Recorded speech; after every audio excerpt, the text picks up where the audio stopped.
안녕하세요. 오늘은 서양 건축사 세 번째 강의입니다. 우리 저번에 올린 그 이 강의 자료에서는 메소포타미아의 어떤 생활 문화, 메소포타미아의 건축을 이해하기 전에 기본적인 어떤 사회상 그런 걸 조금 들여다봤습니다. 그죠? 사실은 저번 주에 올린 그 자료는 동영상 이렇게 다큐멘터리 같은 게 있어요. 그 다큐멘터리를 제가 중간중간에서 좀 보여주면서 그렇게 설명을 하곤 했었는데 제가 화면 캡처를 해서 그냥 제 설명으로 간단하게 대신한 그런 자료였습니다. 오늘은 조금 더 나아가서 고대 건축 중에서 메소포타미아의 어, 메소포타미아의 어떤 건축에 조금 더 가까운 이야기를 좀 해보려고 해요.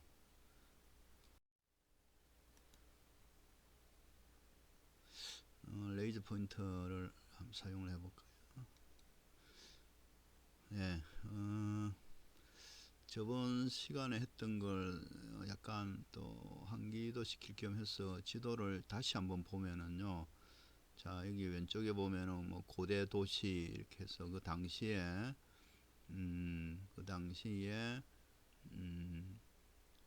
있었던 이렇게 도시들이 지금 강을 중심으로 이렇게 도시들이 지금 표시가 되어 있습니다. 그죠? 강을 중심으로 이렇게 표시가 되어 있고, 어, 저번에도 이제 말씀드렸다시피 이 강이 티그리스 유프라테스 강이 이 고대하고 지금하고 어떤 그 강이 조금 생긴 모습이 조금 다르다고 이 수천 년에 걸쳐서 어떤 강의 생긴 모습이 조금 변했다고 이렇게 말씀을 드렸고, 이 지금 상류 쪽에 티그리스 강 쪽으로 이렇게 보면 고대 도시들이 거의 다 강에 다 인접해서 이렇게 발달을 했습니다. 그죠? 다, 그렇죠. 뭐 테베, 뭐 사마라, 뭐 바그다드, 지금 이라크의 수도 바그다드, 뭐 키슈 다 거의 다 대부분 그랬는데 이렇게 하류로 내려오면서 여기서 강하고 이렇게 도시하고 잘 안 맞는 부분이 발생하잖아요. 그 하류로 내려오면서 이쯤에서 이제 강의 형태가 많이 변했다. 그렇게 이야기를 했었고, 우러 그죠? 어, 우르라는 도시, 그 다음에 우르크, 우르크라는 도시가 이 수메르인들이 건설한 가장 어떤 위대한 도시 중에 하나 또는 둘을 이야기하면은 우르와 우르크를 이야기합니다. 그죠? 이 지역을 저번 통틀어서 이렇게 이야기하기를 메소포타미아 문명이 발현한 이 지역을 여기 지금 영어로 이렇게 적어놨는데 뭐 fertile crescent, fertile crescent 뭐 이렇게 발음하겠죠. 비옥한 초승달 지대라는 거죠, 그죠? 비옥한 초승달 이렇게 지대라는 뜻입니다, 그죠? 이게 마치 지역이 이제 이렇게 밑에 저 이스라엘 팔레스타인 있는 데까지 이렇게 강을 중심으로 이렇게 하면은 마치 초승달처럼 이렇게 돼 있잖아요. 예, 그래서 또 지역이 비옥하니까 fertile fertile crescent 뭐 이렇게 비옥한 초승달 지대 뭐 이렇게 이야기를 했던 것 같아요, 그죠? 더 내려오면은 이제 이집트죠. 이집트의 요 나일 강은 요 밑에 그러니까 우리 화면에서 밑에서부터 이렇게 위로 이렇게 흘러요, 그죠? 이렇게 흘러요. 그래서 이 강의 상류를 상 이집트라 하고 이 강물이 이쪽으로 흘러드니까 메디테리안 시라고 돼 있는 여기가 지중해잖아요. 그 지중해 쪽으로 강이 여기서 이렇게 흘러 들어오잖아요. 그러니까 강 상류를 상 이집트, 강 하류를 이렇게 로어 이집트, 이렇게 하 이집트, 위에는 상 이집트, 여기는 하 이집트 이렇게 이제 불렀던 거예요. 근데 이제 이쪽으로 오면은 이 메소포타미아 문명 쪽으로 이렇게 보면은 페르시아 걸프 있잖아요. 뭐 페르시아 걸프 만으로 강이 이렇게 왼쪽에서 이렇게 오른쪽으로 이렇게 흘러 내려오는 거죠. 여기가 이제 특히 이렇게 남부에 있는 이 고원지대가 높으니까 강이 이쪽으로 쭉 흘렀습니다. 그죠? 지금 화면에서는 다 안 나오지만 이 나일강이 아주 길잖아요. 그죠? 티그리스 유프라테스 강보다는 아주 이렇게 기니까 하루에 내려와서는 더 많은 상류에서부터 싣고 내려온 모래나 흙이 더 많으니까 이 강이 기니까 이제 더 많다는 거죠. 그래서 이 나일강 하부에는 아주 비옥한 삼각주들이 많이 생겼다는 거죠. 그죠? 예, 그렇습니다. 그러니까 여기 이 비옥한 초승달 모양의 이 땅이 이제 더 내려오면은 이렇게 이집트까지 이렇게 연결되는 거죠. 연결되고 지중해를 사이에 두고 요 맞은편이 그리스, 왼쪽으로 조금 더 있다고 이렇게 보면은 뭐 로마 이렇게 있잖아요. 그러니까 이 지중해를 사이에 두고 문명이 그리스, 로마, 이집트, 메소포타미아가 이렇게 지중해를 맞대고 문명. 건축의 기원에 대해서 많은 이렇게 이야기들이 있는데 현재까지 이렇게 이야기되는 그 통설로는 이렇게 지금 화면에서 보는 것처럼 이 구스기 시대에 이제 어떤 뭐 제를 지내는 거죠. 제사를 지내거나 뭐 또 신께 제물을 바치면서 뭐 춤추고 노래하고 하는 그런 공간, 그런 의식 행위를 하면서 뭐 재단도 만들고 뭐 그랬을 거 아니에요.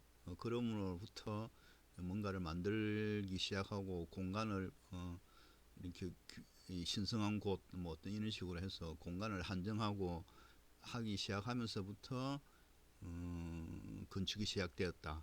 뭐 이렇게도 보는 거예요, 그죠? 뭐 옆에 이것처럼 옆에 지금 이거 홈리스 집 없는 사람이 지금 누워 자잖아요. 누워 자면서 그러니까 간단한 신문지나 이런 걸 이용해서 자기 영역을 표시하는 거잖아요, 그죠? 표시하면서 어떤 장소의 성격을 만들잖아요. 이런 어떤 이 행위나 행동 자체가 이미 건축적이라는 거죠. 또 이렇게 건축의 기원을 이렇게 보는 부분이 하나 있고요.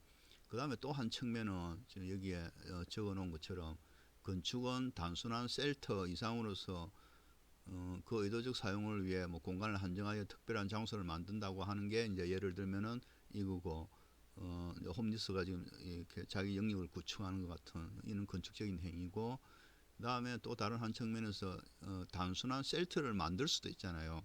이 셀터를 만든다는 거는 예를 들어서 어떤 위험으로부터 피하는 거죠. 어떤 날씨의 위험, 태풍, 뭔가 아니면 또 뭐 어떤 태양의 어떤 강렬한 태양의 빛, 뭐 어두움, 밤의 어두움 이런 것도 피하고 그다음에 또 어떤 동물의 침입으로부터 피하기 위해서 셀터, 덮개죠, 그죠?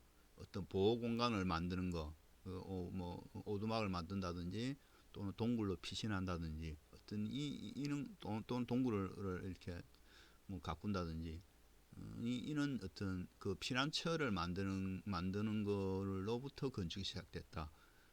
이렇게 또 보는 시각도 있습니다. 그래서 뭐 의식적인 사용이든 또 이 셀터를 만드는 것이든 뭐 다 이 건축의 어떤 기원으로 볼 수 있다. 이런 뜻입니다.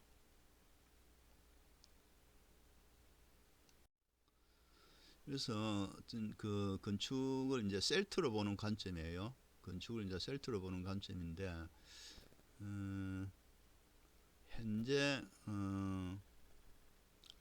우리가 지금 확인할 수 있는 그 발견된 유물 중에 이제 실제 우리 신석기 시대는 거의 한 기원전 7,000년, 우리 거의 한 9,000년 전쯤에 메소포타미아 우리 그 티그리스 유프라테스 그 상류 지역에서 우리 집단 거주지 신석기 문명의 어떤 집터를 발견했다 그랬잖아요.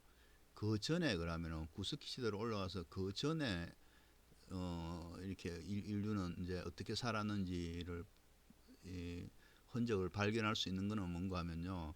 이게 지금 그림에서 보는 것처럼 이게 알타미라 동굴 구조예요. 이거 동굴 입구가 있고요. 동굴 입구가 있고 뭐 1, 2, 3, 4 이렇게 쭉 여러 큰 이렇게 동굴이 있었는데 이 동굴이 우연히 이제 발견이 되거든요. 이 발견이 돼서 그 동굴 안에 들어가 보니까 이제 이렇게 그 시대의 어떤 사람들이 이렇게 그림을 그려 놓은 거예요. 이 그림을 그려 놓은데 이 그림이 기원전 15,000년에서 한 1만 년 전쯤에 그린 걸로 이렇게 생각이 됩니다. 워낙 잘 그려가지고 나중에 뭐 후세의 사람이 그린 거라는 어떤 뭐 이런 이야기도 있고 했는데 뭐 실제로는 어쨌든 15,000년에서 1만 년 전에 그려진 걸로 그러니까 최초의 인간이 그린 어떤 가장 오래된 현재까지는 발굴된 것 중에서 가장 오래된 어떤 벽화가 알타미라 동굴 벽화예요. 여기에 이제 이 황소뿔 같은 이제 황소의 모습 싸우려고 하는 어떤 황소의 모습이 그대로 있는데 뭐 여기 발견은 어떻게 됐는가 하면은 1876년에 아마추어 고고학자 산투울라라는 사람이 이 5살 먹은 딸 마리아하고 여기에 갔다가 이 벽화를 발견하게 되는 거예요. 이 동굴이 이렇게 좁아가지고 이 아버지는 이렇게 고개를 들 수 없으니까 발견을 못했는데 실제로 이 그림을 최초로 본 사람은 이 5살짜리 딸이 이렇게 먼저 발견을 해서 아빠한테 그림이 있다고 알려줬다고 하거든요. 어떤 알타미라 어떤 동굴의 이제 흔적을 보면은 오래전 최초의 인류는 이 동굴에서 살았다 하는 걸 알 수가 있고 동굴이 어떤 건축의 어떤 기원이다 뭐 이렇게도 이제 본다는 거죠.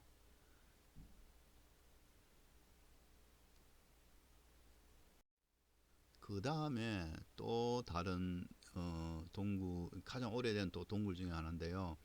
이거는 라스코 동굴 백화라는 건데요. 이렇게 프랑스의 조그마한 마을에서 1940년 9월 12일 날 이렇게 발견이 됐다 이렇게 돼 있는데 이 네 명의 학생들이 학교를 안 가고 이렇게 자기들끼리 놀면서 우연히 어, 뭐그 산에 올라갔다가 그 이제 나무가 폭풍우에 쓰러진 어떤 그쪽에 이렇게 조그만 구멍이 있어서 계속 파보니까 나중에 큰 동굴을 발견하게 되거든요. 그 동굴 안에 이제 들어가서 이는 그림을 이제 발견하게 되는 거예요.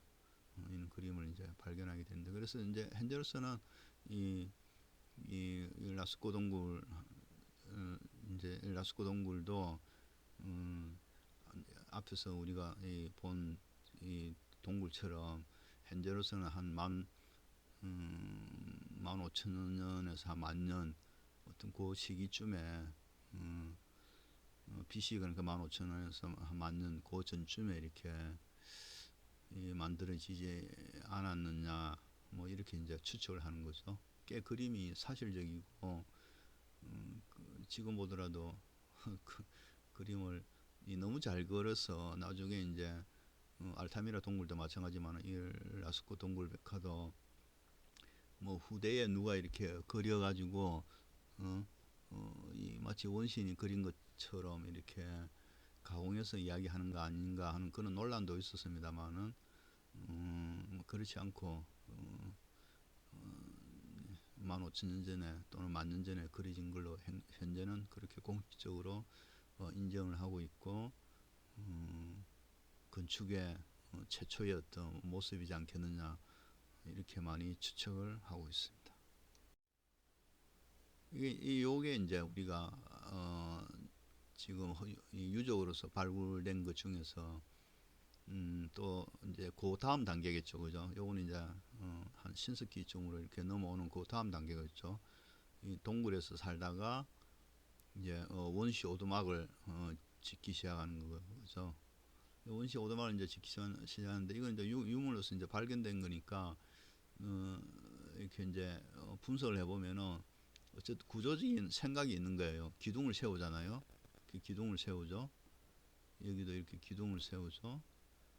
다음에 이렇게 묶어잖아요. 서로 어떤 묶는다는 어떤 결합에 대한 어떤 구조적인 생각도 있는 거고, 그 다음에 이렇게 돌을 이렇게 덮어서 기초를 튼튼하게 한다는 어떤 그런 생각도 있었고, 그 다음에 여기 또 자세히 보면은 이 히터라고 되어 있잖아요. 그 불 피우는 공간하고 워크스페이스라고 되어 있죠. 워크스페이스라고 되어 있는 이 곳에서는 이제 불을 아니 여기는 그 작업 공간이죠, 그죠? 작업 공간이고 그 불 피우는 공간, 여기도 작업 공간. 이 내부에 이제 이렇게 공간이 이렇게 성격에 따라 분화가 되어 있었던 것도 알 수가 있습니다.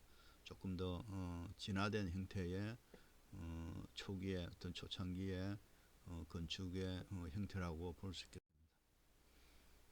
그리고 이제 우리가 이제 저번에 이제 말씀드린 것처럼 BC 한 7천년 경에 그 티그리스 유프라테스 상류층에서 발견된 그 주거지 있잖아요. 그 주거지에 이제 한 지역 이름이 야루모예요. 야루모. 그 지역이 어떤 야루모고 그 야루모에서 발견된 주택을 우리가 야루모 주택이라고 합니다. 뭐 이라크 지역입니다, 그죠? 현재는 이라크 지역이고 여기서 그림으로 보면 여기입니다, 요게. 점 3개 찍어놓은 거 있죠? 이 지역입니다. 포인트를 좀 바꿔서 펜으로 쓰는 걸 한번 해볼게요. 여기. 자, 여기. 자, 요 지역이 야르모 지역이고 여기서 이렇게 야르모 보고요.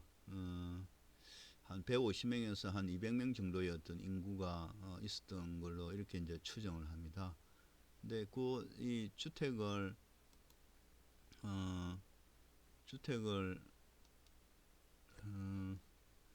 이렇게 재현을 한 거거든요. 이렇게 재현을 이제 한 건데 여기서 보다시피 이제 대들보가 이렇게 대들보를 이렇게 만들었었고요. 이 목재를 사용해서 대들보를 만들었었고, 그 다음에 아궁이가 있었고, 그죠? 아궁이가 있었고, 그 다음에 점토, 그죠? 이 점토가 되어 있었고, 이 갈대를 이 점토와 갈대를 이렇게 엮어서 이렇게 지붕 재료로 썼다는 것. 또 흙구조니까 이제 여름에 시원하고 겨울에 따뜻했겠죠, 그죠? 그리고 또 또 특징으로 볼 수 있는 게, 여기에 또 그 아궁이가 있었다는 말은 뒤에 그것도 있었거든요. 저 굴뚝, 굴뚝도 있었습니다. 이런 것들이 요 당시 야루모에서 발굴된 어떤 야루모 어떤 주택의 특징이라고 볼 수가 있겠습니다. 요 당시에 뭐 또 여기 말고도 또 다른 지역에 보면은 예리코라는 지역하고 사탈휘크라는 이 지역에 또 다른 나중에 건축을 볼 텐데요.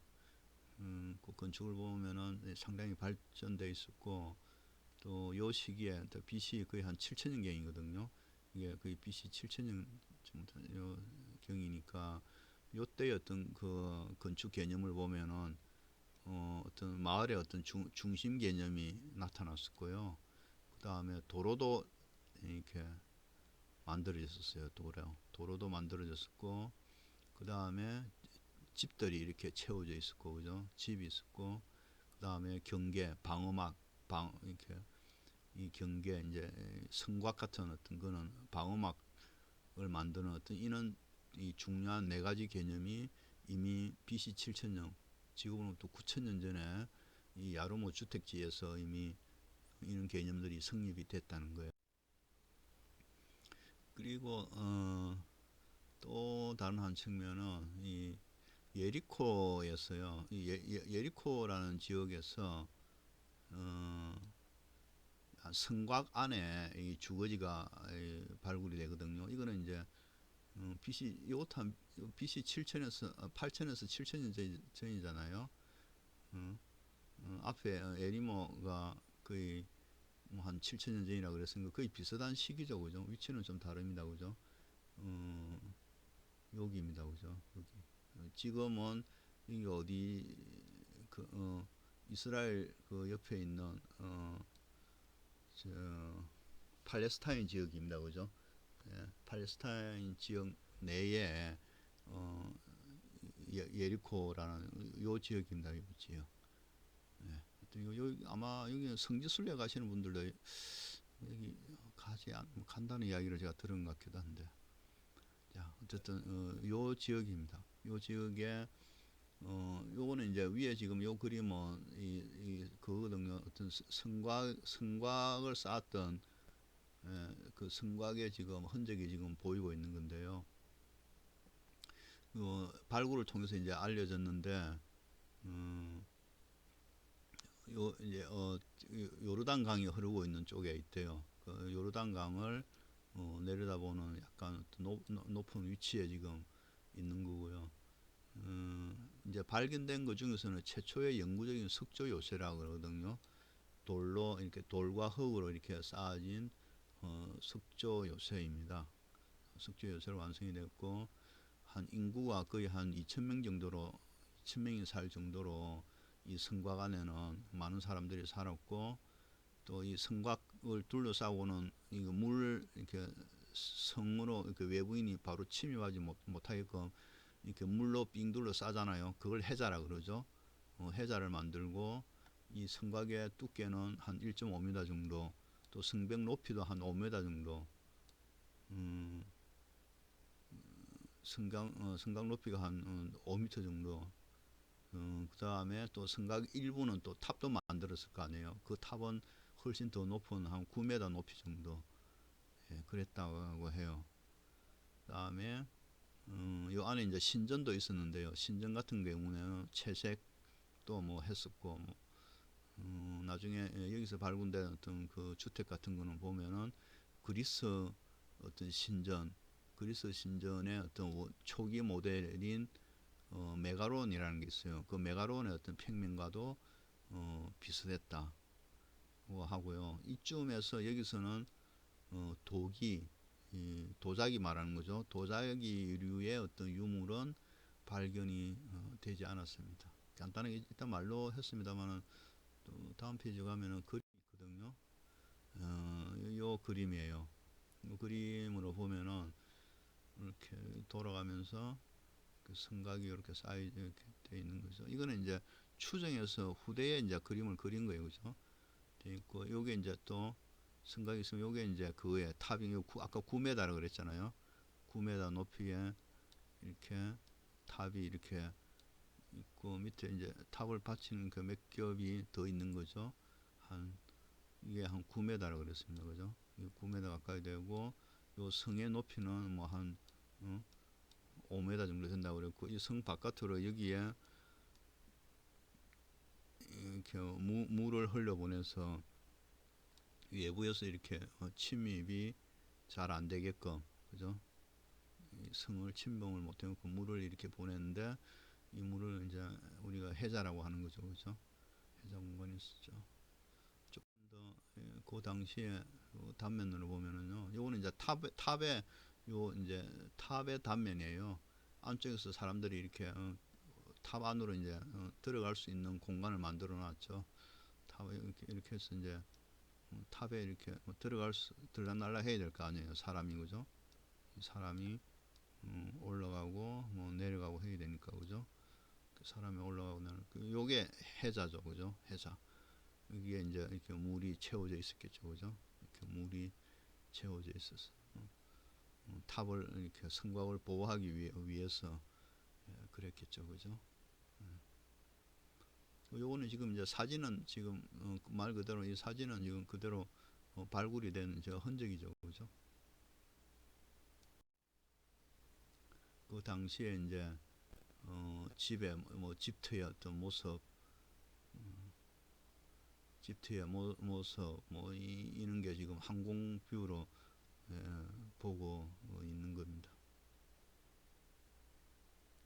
요게 이제 나중에 그리스의 메가론이라는 게 이제 그리스 건축에 그리스는 신전이 많잖아요, 그죠? 그 신전의 어떤 원형이 이 메가론이라고 부르는 주거를 말하는 건데요. 그 주거와 비슷하게 비슷한 모습이 이제 여기서 있었다는 거죠. 이게 나중에 그리스에 영향을 미친 거 아닌가? 뭐 이렇게 이제 추정이 되는 거예요.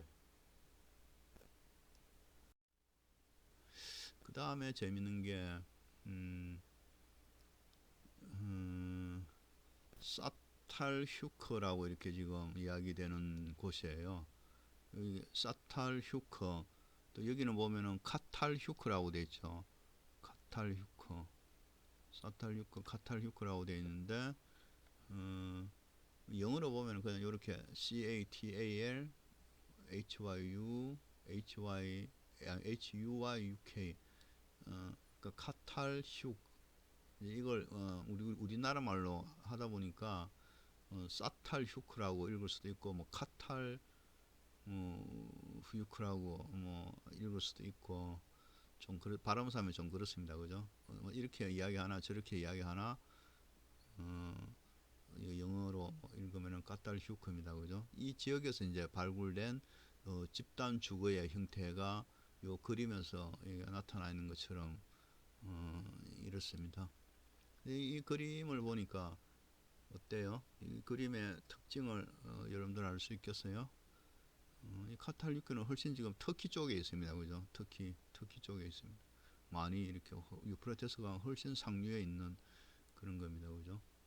이 지금 그림을 보니까 특징이 뭐가 있는 것 같아요? 일단 외부에 대해서 창문이 없죠. 이렇게 창문 같은 게 없잖아요. 그럼 이 바깥으로 뭔가 길이 없잖아요. 바깥으로 길이 없잖아요. 바깥으로 길이 없잖아요. 딱 막혀 있고, 그럼 이거 사람들이 어떻게 다니느냐는 거죠. 바깥으로 창문이 전혀 없는데 길도 없고. 뭐 이거는 이제 카탈유크라는 주거지인데 다음 그림에서 제가 보여드리겠는데요. 어쨌든 요게 얽힌 이야기를 한번 잠깐 보면은 1961년에서 63년 사이에 발굴이 됐답니다. 요 인근에 화산 유리인 흑요석이 산지가 있었대요. 흑요석 산지가 있어가지고 가까이가 아니고 가까이 있었기 때문에 요 흑요석을 채취하기 위해서 주거지가 형성되지 않았겠느냐 이렇게 추측을 하더라고요. 평면은 어느 정도 규칙성이 있습니다. 예, 그래서 사전에 좀 이렇게 좀 계획이 된 게 아닌가 이렇게 추정을 하고요. 조금 전에 말씀드린 것처럼 도로가 없죠. 집은 서로 따닥따닥 서로가 붙어 있잖아요. 개별적으로 독립해 있지가 않잖아요. 이렇게 다 벽에 이렇게 다 붙어 있잖아요. 다 붙어 있죠. 그 다음에 지붕으로만 진출입이 가능한 거예요. 지붕과 지붕 사이 요게 지금 사다리예요. 사다리 타고 올라가는 거예요. 여기서 사다리 타고 올라가는 거예요. 사다리 타고 올라가는 거예요. 예, 이렇게 되어 있는 거예요. 왜 이렇게 지었겠어요? 이제 이 지역에는 워낙 이제 전쟁이나 이런 게 많으니까 그 외부의 어떤 침입으로부터 이 집단 주거지를 보호하기 위한 거예요. 이 외부 누가 침입을 하더라도 사다리가 올려버리면은 저기 안으로 침범을 못 하잖아요. 그래서 뭐 싸우든지 뭐든 방어를 할 수가 있을 거 아니에요. 그죠? 예, 그런 차원에서 이렇게 이 외부로 이제 폐쇄된 공간 형식으로 집을 지은 거예요. 그리고 또 집이 이제 붙어 있다 보니까 구조적으로 서로 튼튼하잖아요. 집이 한 개 있으면 무너지기 쉽지만은 구조적으로 이렇게 서로 붙어 있으니까 집이 훨씬 더 견고한 거죠. 예. 독립적 구조보다 안정적이겠죠. 공격에 대해서 방어적이고, 그다음에 요 안에 이렇게 중정이라 해가지고 요런 거 말하는 거죠. 내부에 이렇게 비어 있는 공간 있잖아요. 요런 걸 가운데 우물정 써서 중정이라고 그러죠. 가운데 집의 가운데 이렇게 비어 있는 공간 그런 걸 중정이라고 이야기하는 거예요. 요는 이제 중정에 뭐 쓰레기장으로 사용하고 그랬다는 거예요. 벽은 해반적으로 채색까지도 돼 있었대요. 여기에 이제 신전도 있었대요. 신전 같은 것도 나중에 발굴이 되었다. 조금 더 좀 크게 확대해서 보면 그 당시 집들이에요. 요건 이제 여기서는 이제 벽돌이 나타나잖아요. 이 점토 벽돌이에요. 그러니까 진흙을 태양빛에 구워서 만든 벽돌이에요. 벽돌로 이제 이렇게 하고 사다리가 있고 다 지붕으로 이렇게 이동하는 거예요, 그죠? 지붕으로 이렇게 이동하고 우리 저번 주 그 그림에서 봤잖아요. 사람들이 이 지붕에서 자고 아침에 일어나고 막 그랬었잖아요. 이 지붕에서 자고. 이 목재와 점토 벽돌을 통해 이렇게 해서 집을 이제 지었고 그 평면도 일정 정도 평면도 일정 정도의 어떤 계획된 형태가 이렇게 나타난다는 거죠.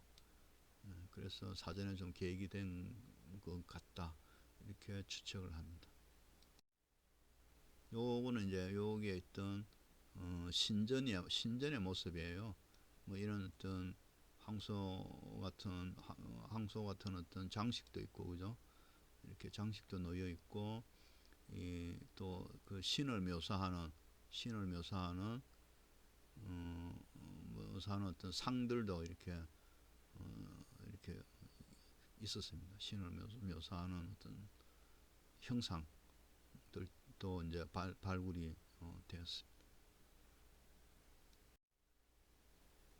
그 다음에 또 다른 측면에서 이제 오래된 건축으로 보는 것 중에 하나가 이 기념비를 이야기할 수 있죠. 이, 이 기념비 이것도 이제 이거는 지금 고인돌이잖아요. 고인돌 이 무덤의 어떤 이야기입니다. 요거 지금 그림에 보는 건 강화도 부원리 고인돌이라 해서 유네스코에 이렇게 등록이 된 등록문화재입니다. 하여튼 요뭐저 지백에 뭐더 큰 뭐 웅장한 어떤 고인돌로 매장을 했을 거다. 뭐 하는 것도 있고요. 그다음에 이제 무덤의 종류에는 이제 고인돌도 돌멘이라고 하는 이 족장의 무덤인 고인돌도 있지만 또 통로 무덤이라는 것도 다음에 그림에 나오거든요. 통로를 갖는 뭐 무덤입니다. 이렇게 해놓고 이제 흙으로 덮어 씌워가지고 안에 내부에 이제 통로가 생기는 거예요. 그 다음에 선돌 요거는 이제 돌을 이렇게 세워서 영역을 표시하는 일종의 이제 스톤헨지도 일종의 그런 선돌 비슷한 거예요, 그죠? 이거는 영역을 요게 이제 패시지 툼이라고 하는 거죠. 이렇게 연도형 이렇게 길다란 통로형 무덤을 말하는 거예요, 그죠?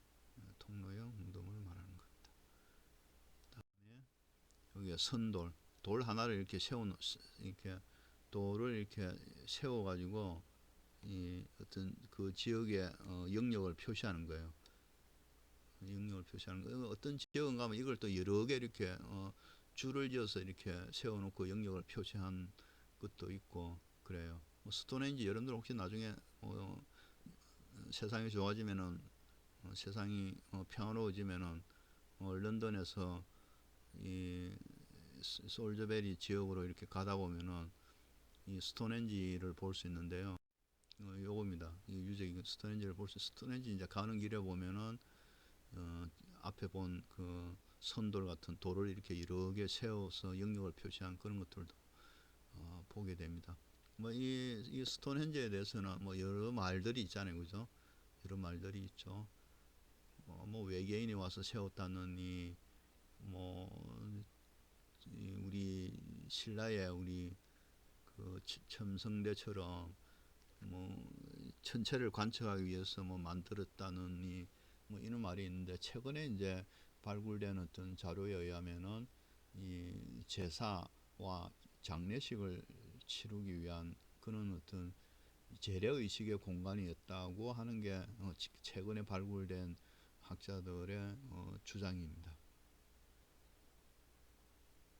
돌이 이렇게 원형으로 되어 있고 이제 여기는 이 수직만이 수직에 이제 돌만 있는 게 아니라 이렇게 수평에 이렇게 돌을 해가지고 이렇게 원으로 이렇게 빙 둘러 이렇게 올렸잖아요. 한 개도 아니고 또 안에 내부에도 이제 이렇게 있고 본래 원형은 보면 그죠? 아주 꽤 이제 정교한 어떤 구조체로 만든 거예요. 말 그대로 스톤 돌로 이 핸지는 이렇게 옆에 이제 걸다 있는 뜻이겠죠, 그죠?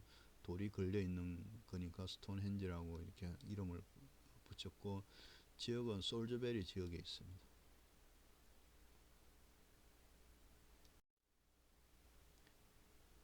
자, 메소포타미아 요 지역은 여러분들 뭐 저도 이 세계사를 잘은 모릅니다만은 그래도 여러분들 한번 이름은 다 들어보셨을 텐데 이 지역의 이제 특징이 뭔가 하면요.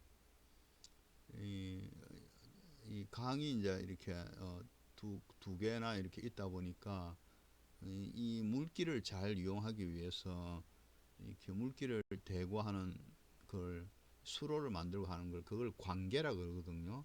관계 관계 공사가 좀 활발하게 이루어졌다는 거고요. 이 물길을 이용해서 운하도 만들고 해서 도시를 잘 만들었다는 거고, 그러면서 또 도시에서 이제 문명을 꽃피웠다는 거잖아요. 예, 그 특징이 하나 있고, 그 다음에 하나가 뭔가 하면 여기는 이제 이렇게 넓은 평야지대다 보니까 이렇게 적들이 침범하기가 좋은 거예요. 적들이 침범하기가 좋아가지고 전쟁이 아주 자주 있었던 곳이에요. 전쟁이 아주 자주 있었던 곳이에요. 그래서 이제 왕조의 교체가 많았어요. 그래서 우리가 아까 이 수메르, 뭐 아카드, 바빌로니아, 신바빌로니아, 그다음에 아시리아, 후기 아시리아 뭐 이런 것처럼 계속 이렇게 다툼이 이렇게 많았던 지역이에요. 지금도 이 지역에는 다툼이 많죠, 그죠? 그런 지역이에요. 그러다 보니까 우리 저번 시간에 그 수메르인들 이렇게 우스갯소리로 그 문명을 이렇게 보면 왜 그랬었잖아요. 어, 아주 이렇게 뭐 맥주도 마시고 이렇게 아주 어떤 현실적인 어떤 현실에 대한 어떤 낙관주의 또 현실을 조금 더 즐길 때 즐기자 뭐 이런 주의였잖아요. 그게 말 그대로 전쟁이 많고 이러다 보니까 사람이 언제 죽을지 모르니까 살아있는 동안에 이렇게 즐기는 거예요. 그 아주 실용적인 어떤 그런 패턴으로 성격이 이제 사람들의 태도도 이제 그렇게 바뀌는 거죠. 예, 그래야 되는 거죠. 음, 그에 반해서 여기에 이제 이집트 같은 경우에는 우리 이제 다음 시간에는 이집트를 배울 텐데 이집트 같은 경우에는 왜 피라미드 같은 거 보면 무덤이잖아요. 그러니까 여기는 어, 전쟁이 없고 평온하니까 다음 어떤 사후에 영원히 살고 싶은 어떤 욕망에서 사후의 어떤 세계까지도 고민을 하는 거죠. 그러다 보니까 무덤을 아주 거대하게 만드는 거예요. 사후를 생각을 하다 보니까 죽은 후에도 중요하거든요. 그러니까 피라미드 같이 사체를 이렇게 보존할 수 있는 이런 구조물이 나타나는 거예요. 그러니까 훨씬 더 이제 다음 세계를 생각하니까 여기는 조금 더 어떤 현실적인 어떤 사고 방식보다는 어떤 다음 세계를 기리는 뭐 어떤 그런 쪽에 더 어떤 생각들이 좀 더 맞춰져 있겠죠, 그죠? 그래서 이 이집트의 어떤 세계관하고 이 메소포타미아의 세계관은 이렇게 좀 차이가 나는 거예요.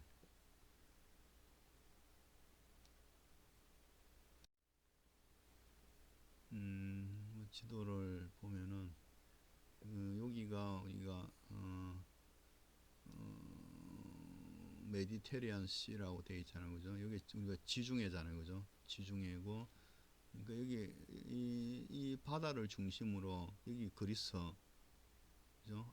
아테네 여기 있네요. 아테네 있고, 그다음에 여기 뭐 에게해 있고, 그다음에 여기 터키, 그다음에 여기 메소포타미아, 여기에 이집트, 왼쪽에 들어가면은 이쪽으로 오면은 이쪽을 더 오면 여기 뭐가 있어요? 로마 있잖아요. 이탈리아 로마 있고 이러다 보니까 이 지중해가 말 그대로 이름 그대로잖아요. 땅 이렇게 위에 아래 사방으로 이렇게 대륙이잖아요. 땅 가운데 있는 바다라는 뜻이잖아요, 그죠? 땅 가운데 이렇게 있는 바다잖아요. 그러니까 이 바다를 중심에 두고 이렇게 이렇게 뭐 이렇게 서로 이제 교육을 하면서 문명을 발전시킨 거죠. 그게 이제 약간 왼쪽으로 가면은 이렇게 유럽이 있잖아요, 그죠? 이 그리스에서 이제 로마로 넘어가면서 그 로마를 중심으로 해서 문명이 발전된 거죠. 지금 유럽이라는 그 말 자체도 뭐 두 가지 그 유럽이라는 그 이 단어에 두 가지 이렇게 기원이 있는데 하나는 이 메소포타미아 말로 에렙이라는 뜻이 이 자기들 메소포타미아를 기준으로 이게 메소포타미아다 그러면은 이쪽이 서쪽이잖아요. 그러니까 이 서쪽에 있는 땅이라는 뜻의 이제 LF이라는 그 단어에서 LF이 이제 EUR 뭐 이렇게 B 이렇게 나오니까 그게 유럽으로 됐다는 거죠. 그러니까 이 유럽이라는 기준도 자기들이 만든 기준이 아니고 이 메소포타미아 이 문명을 먼저 발전시킨 쪽에서 상대적인 개념으로 서쪽에 있는 이렇게 땅이라는 뜻에서 유럽이 됐다. 뭐 이렇게도 보는 하나의 또 시각이 있고 또 이 그리스 로마 신화에서 뭐 제우스가 사랑했던 그 여자 공주 이름 뭐 에페우스인가 제가 잘 에레우스인가 제가 잘 그 기억은 안 나는데 어쨌든 제우스가 사랑했던 그 여자 공주의 어떤 이름이 유럽 비슷해요. 뭐 거기서 이렇게 기원을 했다는 이야기가 있고 그 두 가지 설이 있더라고요. 어쨌든 이런 특징이 있는 곳입니다.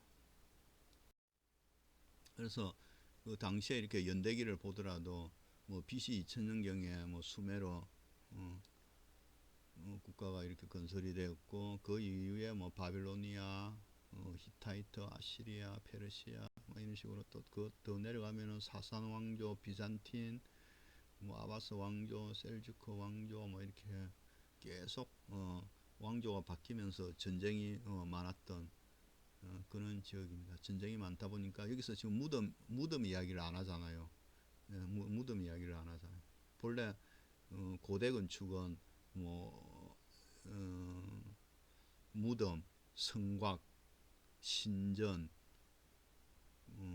그 다음에 왕이 있던 궁궐, 뭐 궁궐 또는 성체 그죠? 이 이야기 이 네 가지 이야기거든요. 고대 건축 이야기는요. 근데 여기서는 메소포타미아에서는 궁궐 이야기를 아니죠. 궁전은 나오지만은 성체 이런 건 왕이 살던 곳은 나오지만은 무덤 이야기는 안 하잖아요. 왜? 아까 이야기했다시피 지금 살아있는 이 순간이 더 중요하다 그랬잖아요. 그 생활을 즐기면서 살았다 그랬잖아요. 그러다 보니까 죽음 이후에 대해서 가치를 안 두기 때문에 무덤 건축이 발달하지 않았다. 그렇지만은 이집트는 그 반대다. 백색 신전이라고 이렇게 불리는 곳인데요. 화이트 템플입니다. 그죠? 이걸 이제 우리나라 뭐 백색 신전, 흰 신전 뭐 이렇게 하기도 하는데 이제 우르크라는 지역에서 남아 있는 신전입니다. 흰 신전이라고 하는 건데요. 태양의 신 아누에게 봉헌이 됐다 뭐 이렇게 기록이 돼 있고 네 기퉁이가 네 방향을 가리킨다 이렇게 돼 있잖아요. 벽돌조로 돼 있고 12m 높이의 거대한 단이었고 그 단 꼭대기에 이 신전이 건설됐다 그랬죠. 이걸 지구라트라고 그런다 그랬죠. 그죠? 지구라트. 이게 초기 지구라트의 어떤 모습입니다. 사진을 참 잘 찍었어요. 그죠? 한 아마 아버지쯤 되는 사람 또는 할아버지쯤 되는 사람이 있고 어린 자녀 남자아이와 이렇게 이제 있는 거죠. 소위 말해서 이제 어떤 시간의 어떤 간극을 이렇게 유적 앞에서 나이들은 어떤 할아버지와 어떤 손자가 또 대를 이어서 어떤 이 유적을 보면서 자기들의 어떤 정체성을 확인하겠죠, 그죠? 7천년, 3,500년, 3천년 BC 3천년 경이니까 한 5천년 전이잖아요. 어떤 역사 속에 자기들이 존재한다는 어떤 이런 의미를 보여주기 위해서 사진을 이렇게 찍은 거죠. 그다음 이건 이제 우르라는 지역에서 발굴된 지구라트예요. 저번 시간에 우리 지구라트 이제 봤었잖아요. 홍수가 나고 이러면 사람들이 이 지구라트로 대피하고 사람도 대피하고 동물도 대피하고 그랬잖아요. 요거는 이제 복원된 모습이에요, 그죠? 우리에 있는 지그라트의 모습인데 이 축이 이렇게 보면 사람이 이렇게 이렇게도 올라와서 이 꺾여서 이렇게 올라가잖아요. 물론 이제 바로 올라가는 부분도 있지만은 옆에 이제 양쪽에서 올라와서 꺾여서 이렇게 이제 올라가고 또 단이 있고 중간에 또 올라오면은 또 옆에 또 단이 있고 뭐 이렇게 되어 있는 거죠. 옆에서도 이렇게 올라올 수 있고 하는 이렇게 한번 이렇게 쭉 직선으로만 올라가는 게 아니고 측면에서 올라와서 꺾인다는 어떤 이런 공간적인 어떤 생각이 좀 더 돋보이는 거죠. 이게 이제 햇빛 건조 벽돌을 사용했고, 그 다음에 역청 처리된 구운 벽돌, 벽돌을 한번 구웠다는 거죠. 예, 구운 벽돌, 역청 처리라는 거는 아스팔트 같은 거는 성분인데요. 여기 이제 물에 잠기는 부분에, 물에 잠기는 이렇게 부분에 돌이 이렇게 망가지지 않도록 하기 위해서 우리가 아스팔트 칠을 하는 그게 역청이라고 그랬잖아요. 이런 거죠. 여기 지금 실제 모습이거든요. 이제 복원한 거예요, 이거는. 군데군데 이제 이렇게 한 거는 이라크 전쟁 때 미군들이 쏜 그거예요. 포탄의 모습이에요. 이렇게 포탄의 망가진 모습이고, 시커멓게 되어 있는 거 있잖아요. 이게 이제 물에 잠겼을 적에 허물어지지 말라고 이렇게 아스팔트 같은 어떤 기름기의 역청을 이렇게 발라놓은 그 흔적이 지금도 이렇게 남아 있는 거예요. 이 이제 이 지구라트의 특징을 간단하게 지금 정리해 놓은 거예요. 점이다, 점. 점이라고 하는 거죠. 꼭 이제 이렇게 말 그대로 이 점의 형태로 마을의 그 성곽 내 하나의 어떤 도시 내에서 하나의 점처럼 이렇게 거점 시설 역할을 한다, 그런 뜻이에요, 그죠? 이집트 신전은 그냥 쭉 직선으로만 올라가는데, 이거는 하나의 꼭 직선만 아니고 측면에서 올라가서 올라가는 어떤 이런 기적이 있다는 거죠. 정사각형 기초고 중앙 집중식이고 중앙으로 이제 쭉쭉 모이는 구조고, 이집트 건축보다 수직 이렇게 올라간다는, 이렇게 단단히 이렇게 밟고 이렇게 올라가는 거죠. 하늘을 향해서 더 올라가는 이 수직성이 더 강조가 되어 있다는 거죠. 그다음에 순차적으로 정점으로 이끄는 배치다는 걸, 한번 올라갔다가 또 단이 있잖아요. 단이 있고 또 올라갔다가 또 단이 있고 올라갔다가 단이 있고, 그러니까 이제 순차적으로 맨 꼭대기가 정점이겠죠. 신전이 있는 부분까지 올라가는 배치로 되어 있다는 거죠. 그다음에 수직축과 결합한 중앙 집중식은 뭐 안정감과 질서감을 준다. 이렇게 되어 있으니까 뭐 대칭 구조이기도 하면서 어떤 안정감이 있으면서 또 단단히 되어 있는, 이게 이제 안정감과 질서감을 준다, 이런 것이고, 또 탑은 어떤 자신을 초월하려는 인간의 영원한 어떤 열망을 반영하고 있다. 말 그대로 하늘에 더 다가가기 위한 어떤 인간의 열망, 이런 걸 보여준다는 거죠. 이 이제 수메르 지역에는 평지니까 산이 없으니까 이렇게 산에 더 가까이 다가가기 위해서는 인공의 산처럼 이런 지그라트를 만들었다 하는 거죠. 그다음에 뭐 여기는 현재 이제 우리가 공부하는 것 중에서 조금 중요한 뭐 지역을 이렇게 점을 찍어놨는데, 우르크, 페르세폴리스, 페르시아 제국의 수도가 한 요쯤 있었네요. 페르세폴리스라고 불리는 페르시아의 왕궁이 하나 있었는데요. 그것 때문에 이렇게 그걸 한번 보려고 이렇게 찍어 놓은 거예요.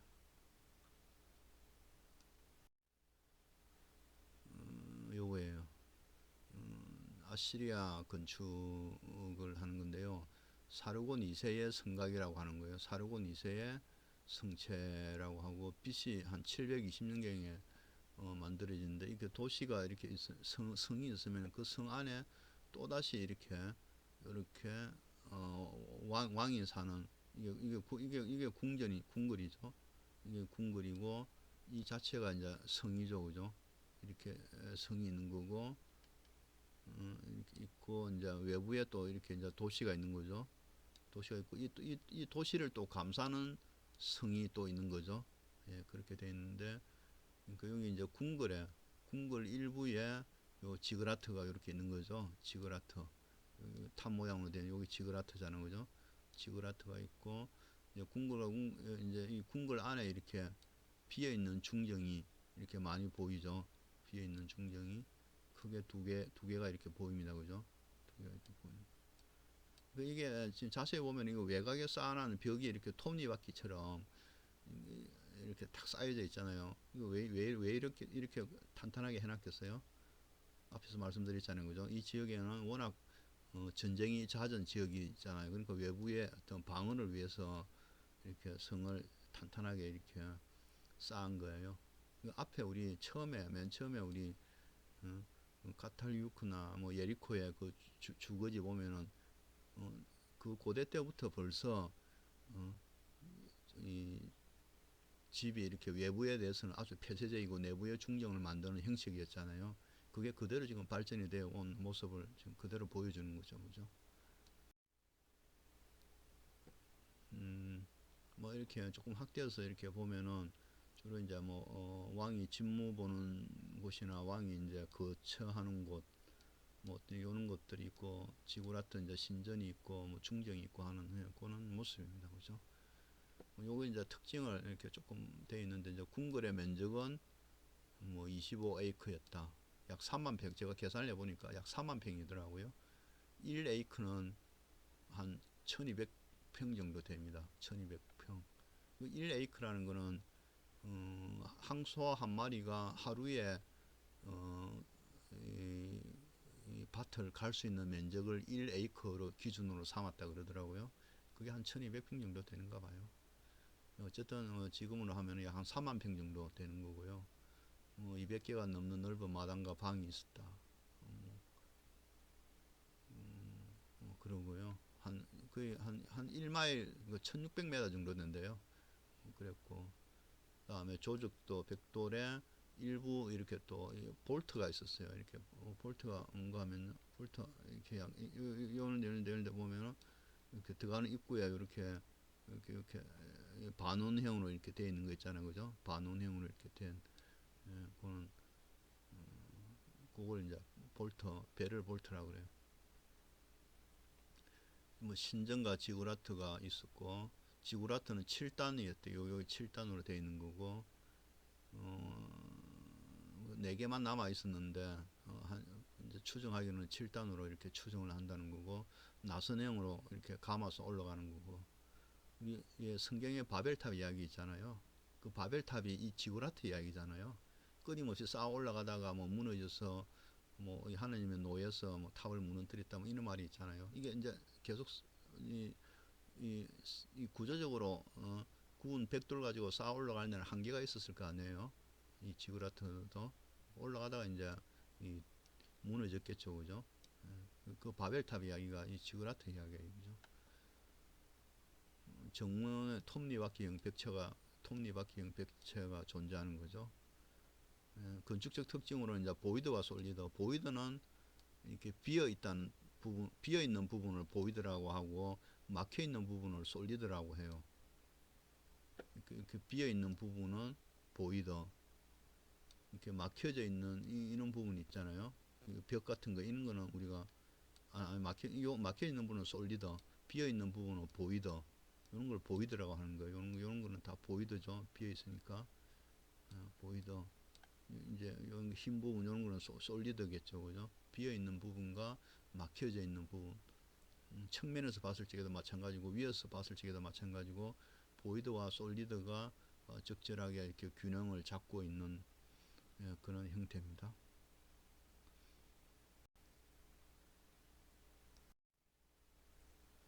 이 페르시아 제국이 한때 이 페르시아 제국이 엄청나게 그뭐이 그리스 쪽에 마케도니아 이 지금 마케도니아가 그리스 쪽이잖아요, 그죠? 이렇게 이렇게까지 엄청난 페르시아 제국을 건설했었고 그 페르시아의 어떤 왕궁이 지금 이 페르세폴리스라고 남아 있는데 다음 페이지에서 볼 수 있습니다. 이게 이제 나중에 마케도니아의 알렉산더 대왕에 의해서 망하죠, 그죠? BC 331년이네요. BC 331년 알렉산더 대왕에 의해서 이렇게 페르시아 제국이 멸망하게 되는 거예요. 그때요 지금 페르세폴리스라고 하는 요 지역에 페르시아가 얼마나 위대했는지 보여주는 유적이 그 궁궐의 어떤 유적이 지금도 남아 있어요. 이 기둥이 되어 있는데 이 기둥이 이렇게 보면은 기둥 머리 우리가 기둥 주자 머리 두자를 써서 주두라고 하거든요.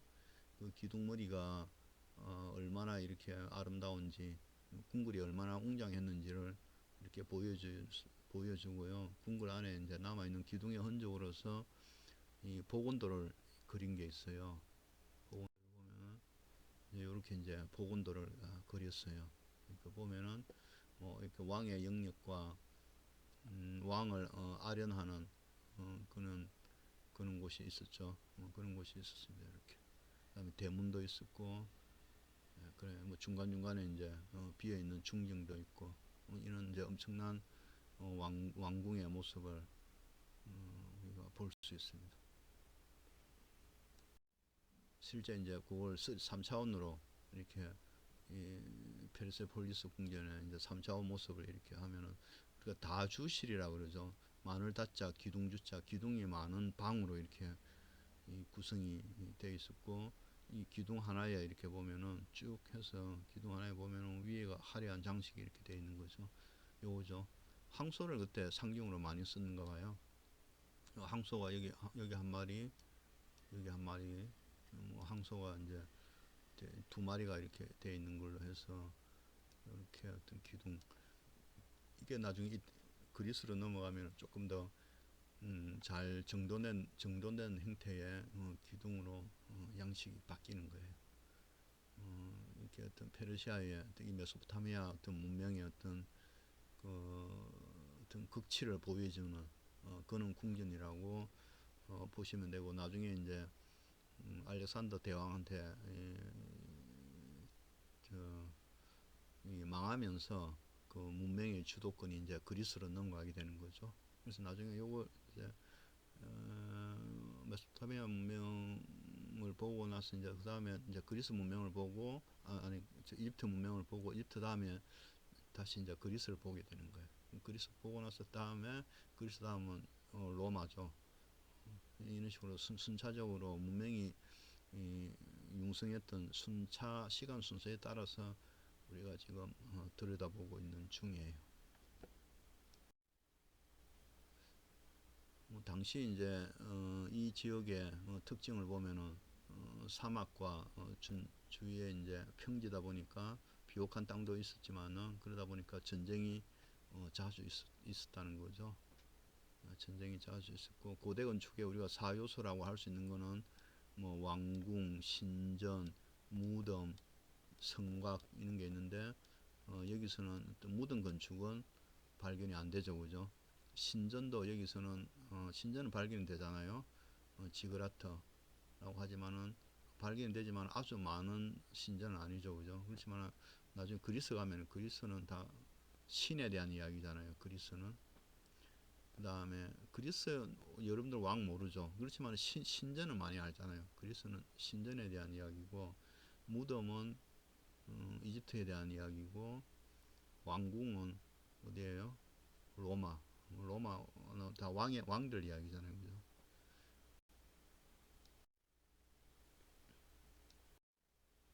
뭐 최종적으로 이렇게 두 분에 걸쳐서 말씀드린 걸 이렇게 좀 총평으로 요약을 하자 그러면은, 메소포타미아라는 말 자체는 그리스어로 강과 강 사이의 땅이라는 그런 뜻이라 그랬죠, 그죠? 두 강, 티그리스 유프라테스 강. 여기는 조금 석재가 좀 없어서 이 지역에는 태양빛에 말린 기와 또는 점토흙으로 만든 벽돌을 사용해서 집을 지었다. 그 다음에 접착제로 아스팔트 역청을 사용했다고 하는 거고, 또 강 하구의 어떤 치수 공사를 위해서 관계, 어떤 물을 다루는 기술이 발전했다. 여러 민족 사이에 갈등이 많아서 늘 전쟁이 많았다. 그래서 건물이 전쟁의 어떤 보호를 위해서 폐쇄형으로 건물이 발달했다. 그 다음에 뭐 교육은 많았다. 그죠? 교육은 활발하게 이루어졌다. 그 다음에 뭐 처음엔 진흙으로 쌓다가 나중에 태양빛에 말린 벽돌, 그 다음에 구운 벽돌 위에 이제 유약을 바르는 타일, 이런 식으로 이제 재료는 이런 식으로 발전해 나갔다는 거예요. 다음에 뭐 외부에 대해서 폐쇄적이다. 그 아치와 아치 이렇게 아까 반운행으로 된 이런 아치 있잖아요. 문 같은 거 보면 이렇게 위에 이렇게 된 아치 구조가 사용되었다는 거고, 지그라트라는 종교 건축이 있었다는 거죠. 그 지역의 도시의 중심은 신전이었다는 거고, 어떤 이런 것들이 어떤 메소포타미아의 어떤 총체적인 특징이라고 이야기할 수 있겠습니다. 이렇게 뭐 너무 이렇게 오래 하면은 여러분들이 참 보시기 지겨울 것 같은데, 최소한 빨리 줄인다고 줄였는데 그래도 1시간이 걸렸네요. 그죠? 다음에는 최대한 더 요약해서 핵심 위주로 해서 시간을 계속해서 조금 더 줄여보도록 그렇게 노력을 해보겠습니다. 강의 들어주시느라고 고생 많았습니다. 다음 강의는 이번 주 중으로 또 다음 강의를 준비를 해서 올리도록 하겠습니다. 네, 수고 많았습니다.